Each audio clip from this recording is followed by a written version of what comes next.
సమాజ మార్పు కోసం వారి వారి హావభావాలకు అక్షర రూపం ఇచ్చేది కవిత్వమని శతావధాని భాషా పండితులు పోచనపెద్ది సుబ్రహ్మణ్యం పేర్కొన్నారు. రమణీపేట ఏపీఐసీ కాలనీలో అడబాల ట్రస్ట్ ఆధ్వర్యంలో ప్రపంచ కవిత్వ దినోత్సవం ఘనంగా జరిగింది. ఈ సందర్భంగా భాషా పండితులు పోచనపెద్ది సుబ్రహ్మణ్యం మాట్లాడుతూ సమాజ రుగ్మతలను పారద్రోలేందుకు జనాన్ని జాగృతం చేసేందుకు ఉపయోగపడే పదునైన ఆయుధం కవిత్వం అని అన్నారు. కవిత్వం కేవలం ఆనందం కోసం కాకుండా సమాజ ప్రయోజనం లోతులోంచి రావాలని అన్నారు.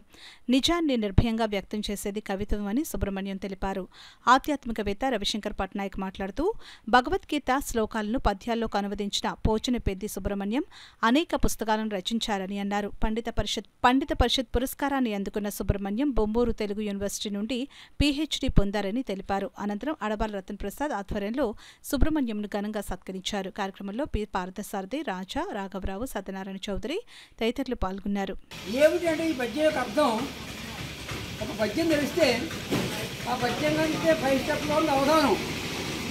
ఒక లక్షాధికారి, ఇంకోటి 10 లక్షల అధికారి, ఇంకోటి కోటీశ్వరుడు. అంటే ఒకడికంటే మించిన వాడు ఒకడికంటే మించిన వాడు ఒకడు ఉన్నాడు.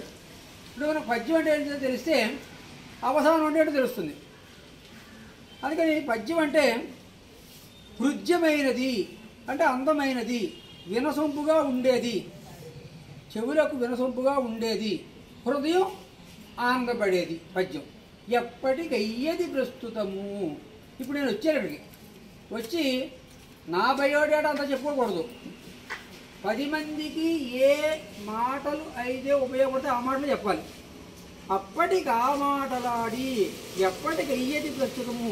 ఇప్పుడు మీరు అందరూ కూడా ఏ మాటలైతే విందాము అనుకుని వచ్చారో, ఏదో 4 వచ్చారు, ఏదో ఒకరు వచ్చారు, 2 వచ్చారు. వాళ్ళు మనకంటే చదువుకున్న వాళ్ళు ఏదో మంచి మాటలు చెప్తారు. దానివల్ల మనం కొంత వివేకాన్ని పొందాం. తద్వారా మన వాళ్ళని మనం తీర్చిదిద్దుకోగలమని మీరు వచ్చారు, మంచి భావంతో వచ్చారు.